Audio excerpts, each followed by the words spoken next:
प्रदेश में हर घर नल, हर घर जल के दावे किए जाते हैं, लेकिन जमीनी हकीकत कुछ और ही बयां करती है। कोटपुतली शहर के लक्ष्मीनगर इलाके में पानी की किल्लत ने लोगों का जीना मुहाल कर दिया है। संस्कृत स्कूल के पीछे बसे परिवारों की हालत इतनी बदतर हो चुकी है कि अब एक एक बूंद पानी के लिए संघर्ष रोज की कहानी बन चुकी है। देखिए ग्राउंड रिपोर्ट।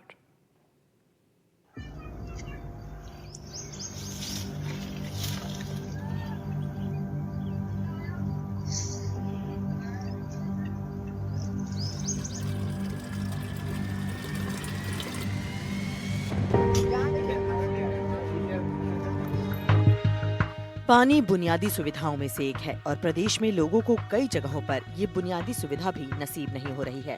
लोगों का कहना है कि पिछले 4 साल से इस इलाके में जल संकट बना हुआ है, लेकिन न तो जनप्रतिनिधियों की आंखें खुल रही हैं और न ही प्रशासन कोई ठोस कदम उठा रहा है। तंग आकर गुस्साए ग्रामीणों ने सड़क पर उतरकर विरोध प्रदर्शन किया और जिम्मेदारों के खिलाफ नारेबाजी भी की। जैसे जैसे गर्मी का मौसम पास आते जा रहा है, वैसे वैसे जो पेयजल संकट है वो गहराता जा रहा है।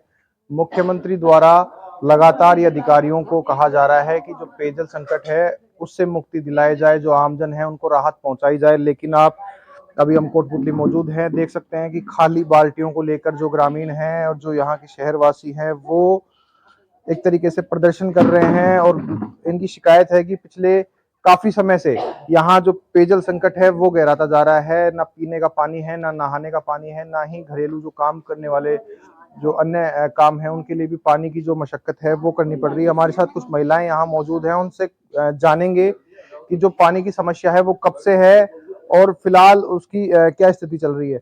जी, क्या नाम आपका? सुनीता जी। कब से ये आपके जो पेयजल की समस्या आ रही है, कब से है? 2-3 साल हो गए, बिल्कुल ही पानी नहीं आ रहा पीने का। 2-3 साल से नहीं आ रहा पानी? हाँ, 2-3 साल से पानी नहीं आ रहा? नहीं आ रहा। कोई इसकी शिकायत फिर की? खूब कर ली, कोई अच्छा। सुनते ही नहीं है। अच्छा, कलेक्टर तब तक एमएलए के जाए, कलेक्टर के पास जाए, कोई सुनते ही नहीं है। परेशान हो गए, टैंकर मंगा कर हम तो अभी क्या जैसे जो पानी की पूर्ति है वो कैसे कर रहे हो आप? टैंकर मंगाते हैं। अच्छा, उसी से काम चला रहे हो? और क्या, कोई पड़ोस भी नहीं देते हमको। तो हमारे साथ कुछ और महिलाएं भी हैं, उनसे भी जानेंगे। क्या नाम है आपका? रंजना सैनी। तो अभी इन्होंने बताया कि 2-3 साल से पानी नहीं आ रहा, क्या ये बात हाँ सही भैया, है? समस्या सही है, बिल्कुल सही है और बहुत परेशान है पानी से। हम बहुत ही ज्यादा परेशान है। इस कॉलोनी के लोग, पानी नहीं आता है। हर गर्मी में यही हाल होता है। मतलब सर्दी में फिर भी थोड़ा बहुत पानी आएगा, इनका काम चल जाता है जैसे तैसे। फिर इधर से लिया, इधर से लिया, इधर से लिया, इधर से लिया, 2-4 इधर से ले लिया, बस यही होता है हर सर्दी में। गर्मी में आते आते तो बिल्कुल बंद हो जाता है, वो एक बूंद भी नहीं आती। आज 2 बाल्टी आई, अब 2 बाल्टी से काम कैसे चलेगा? पूरी बिल्डिंग का काम तो नहीं चलता। स्थानीय लोगों का कहना है कि मजबूरी में निजी टैंकर मंगवाने पड़ते हैं, जिसकी कीमत 500 रुपए तक पहुंच चुकी है। मध्यम वर्गीय परिवारों के लिए हर दिन इतना खर्च करना नामुमकिन है। महिलाएं कहती हैं कि बच्चों और बुजुर्गों को हर दिन प्यासा देखना अब सहा नहीं जाता।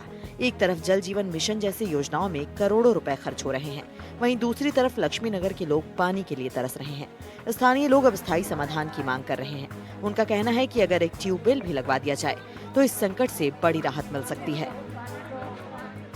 हमारे साथ कुछ और लोग मौजूद हैं, उनसे भी बात करेंगे। जी, करीब 2-3 साल से ये समस्या बताई जा रही है? हाँ बिल्कुल, कम से कम 1.5 साल का तो मेरे को अच्छी तरह ध्यान है कि 2 बार पानी आया है, वो भी कोई मोटर से खींचने पर। अभी तक पानी नहीं आता। तो इतनी लंबी, इतने सालों की जो समस्या शिकायत है करते हैं, कोई सुना ही नहीं। जनप्रतिनिधि कलेक्ट्रेट के भी गए, कलेक्ट्रेट में भी गए, हमने वहाँ भी एप्लीकेशन दी है। हमने यहाँ ये वाटर वर्क्स में भी दी है, एमएलए की यहाँ भी गए हैं हम इस बार, और उन्होंने फोन भी किया है, लेकिन आकर के डोल के चले जाते हैं। अंकल जी, आपके पानी आता है कि नहीं आता है? लेकिन होता कुछ नहीं है। हम परेशान है। टैंकर डलवाते हैं या किसी से मांग के पानी लाते हैं 500 मीटर से या किलोमीटर से करीब। ये हालत है भाई, कॉलोनी बहुत परेशान है। तो ये दोनों गलियों में तो बिल्कुल पानी नहीं आता।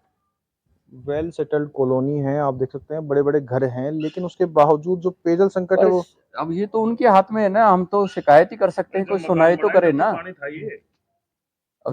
हम तो शिकायत ही कर सकते हैं, उसकी सुनाई तो करे। कोई सुनाई हो ही नहीं रही है बिल्कुल। तो अभी जो पानी है वो किस तरीके से आप मंगवाते हैं, क्या व्यवस्था करते हैं? बस पानी की व्यवस्था यही है कि थोड़ा थोड़ा काम चलाते हैं, वो भी टैंकरों से मंगवाते हैं। कितना खर्च करें?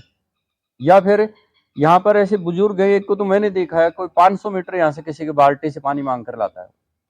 इतनी बुरी हालत है रोजाना। हाँ, कंधे पे रख कर बताओ उसकी क्या हालत है। ये स्थिति पर कोई सुनाई नहीं, किसी को फर्क नहीं पड़ता। इन सब के बीच सवाल ये है कि आखिर प्रशासन कब जागेगा। क्या स्थानीय प्रशासन और जिम्मेदार नेता इस दर्द को सुनेंगे या फिर कोटपूतली की जनता यूं ही हर साल गर्मियों में बूंद बूंद पानी के लिए तरसती रहेगी। अब इस समस्या का स्थायी समाधान कब निकल पाता है, ये तो भगवान भरोसे ही है। तो जैसा कि मुख्यमंत्री लगातार जो अधिकारियों को निर्देश दे रहे हैं कि जल्द से जल्द जो पेयजल संकट है वो दूर हो, लोगों की जो समस्याएं जो गर्मियों में ज्यादा भीषण हो सकती है उससे बचने की कोशिश की जाए। लेकिन कोटपुतली के लोगों ने हमें बताया कि करीब 2-3 साल से यहाँ जो पानी है, और अभी एक अंकल हमें बता रहे थे कि पिछले करीब 1.5 साल में सिर्फ 2 बार ही जो पानी है उनकी नजर में यहाँ आया है। लोग अपनी अपनी व्यवस्थाएं अपने अपने स्तर पर कर रहे हैं। कोई 500 मीटर दूर जाकर बाल्टी से पानी लेके आ रहा है, कोई आस पड़ोस से मांग रहा है। लेकिन जो उचित व्यवस्था ना होने के कारण जो लोग हैं वो त्राहिमाम त्राहिमाम कर रहे हैं। पेयजल संकट कब दूर होगा ये देखने का विषय है। कब जो प्रशासन है उनकी आंखें खुलती है। कोटपुतली से हिमांशु सेन, एनडीटीवी।